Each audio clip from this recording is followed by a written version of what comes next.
ದಕ್ಷಿಣ ಕನ್ನಡ ಜಿಲ್ಲೆಯ ಉಳ್ಳಾಲ ಸೈಯದ್ ಮದನಿ ಈದ್ಗಾ ಮೈದಾನದಲ್ಲಿಂದು ಈದ್ ಮಿಲಾದ್ ಹಬ್ಬವನ್ನು ಸಂಭ್ರಮ ಸಡಗರದಿಂದ ಆಚರಿಸಲಾಗುತ್ತಿದೆ. ಕೋಟೆಪುರದ ಮಸೀದಿಯಲ್ಲಿ ಮೆರವಣಿಗೆ ಜಾಥಾಕ್ಕೆ ವಿಧಾನಸಭೆ ಸಭಾಧ್ಯಕ್ಷ ಯುಟಿ ಖಾದರ್ ಚಾಲನೆ ನೀಡಿದರು.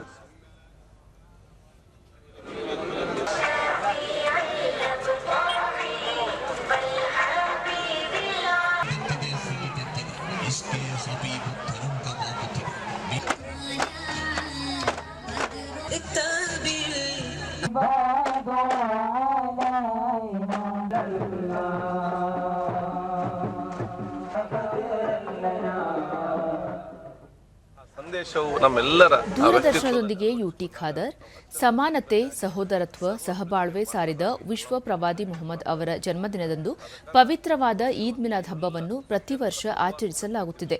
ಪ್ರವಾದಿ ಮೊಹಮ್ಮದ್ ಅವರು ಸಾರಿದ ಸಂದೇಶ ಇಂದಿಗೂ ಪ್ರಸ್ತುತವಾಗಿದೆ. ಎಲ್ಲ ಸಮುದಾಯದವರು ಒಟ್ಟುಗೂಡಿ ಸಹೋದರತ್ವ ಮನೋಭಾವನೆ ಬೆಸೆಯುವುದು ಈ ಹಬ್ಬದ ಮುಖ್ಯ ಉದ್ದೇಶವಾಗಿದೆ ಎಂದರು. ಹಂಚಿಕೊಂಡು ಅರ್ಥ ಮಾಡಿಕೊಂಡು ವಿಶ್ವಾಸಭರಿತವಾದ ಸಮಾಜ, ಅಭಿವೃದ್ಧಿಯ ಕರ್ನಾಟಕ, ಬಲಿಷ್ಠವಾದ ಭಾರತ, ಇದು ನಮ್ಮ ಈದ್ ಮಿಲಾದ್ ಹಬ್ಬ ಮುಖ್ಯ ಗುರಿಯಿತು ಆಗಿದ್ದು.